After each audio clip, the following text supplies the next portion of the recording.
What is the value of x in the figure above? Here we have a right triangle. In this right triangle, a line segment is drawn from one of the vertices to the opposite side of the triangle, and this line segment is perpendicular to the opposite side. Since this line segment is drawn from one of the vertices and perpendicular to the opposite side of the triangle, we can consider this line segment as altitude of this triangle.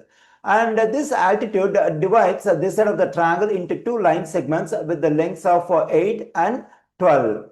And our aim is to get the length of this altitude that is given by x. Since this is right triangle and we have to find the length of the altitude, that is x, we can use a geometric mean theorem.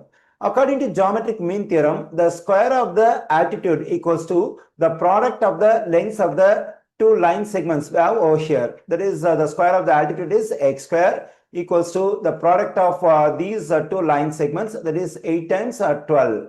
Okay, x square equals to 8 times 12 is 96. Now, to get the value of x, we have to get rid of the square. For that, we have to take a square root on both sides of this equation. The square root and square will cancel out. I am getting x on the left side.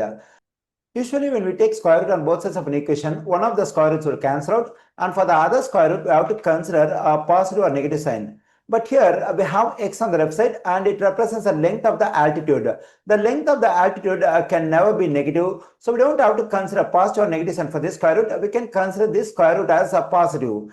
Okay, now to simplify this square root, we can write this 96 as the product of its prime factors. Okay, now let me decompose this 96 as its prime factors. Since 96 is an even number, we can divide it by 2. When I divide this one by 2, I am getting 48. Again, we get an even number, we can divide it by 2, then we get 24. Again, we have an even number, we can divide it by 2, we get 12. Let's divide by 2, we get 6. Let's divide by 2, we get 3. Okay, now we can write this 96 as a product of its prime factors. We have 1, 2, 3, 4, 5. So we have 5 2's, that is 2 times, 2 times, 2 times, 2 times, 2 times, and we have 1, 3. Okay, x equals to, for every two same numbers multiplied inside the square root, one number can be taken out. For these two 2's, 1 2 can be taken out, and for these two 2's, 1 2 can be taken out.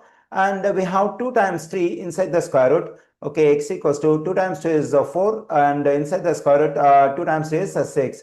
Here I've got the value of x, that is 4 times the square root of 6. We have this value 4 times square root of 6 and answer choice B. The correct answer choice for this question is B.